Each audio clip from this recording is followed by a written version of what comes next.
Good evening to all. In this video, we see important verses to mold our behavior.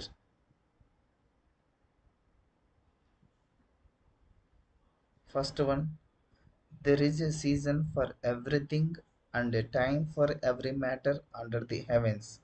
A time for giving birth and a time for dying, and a time for planting and a time for uprooting what was planted, a time for killing and a time for healing, a time for tearing down and a time for building up, a time for crying and a time for laughing, a time for mourning and a time for dancing, and a time for throwing stones and a time for gathering stones, and a time for embracing, a time for avoiding embraces, a time for searching, and a time for losing, and a time for keeping, and a time for throwing away, a time for tearing, and a time for repairing, a time for keeping silent, and a time for speaking, a time for loving, and a time for hating, hating,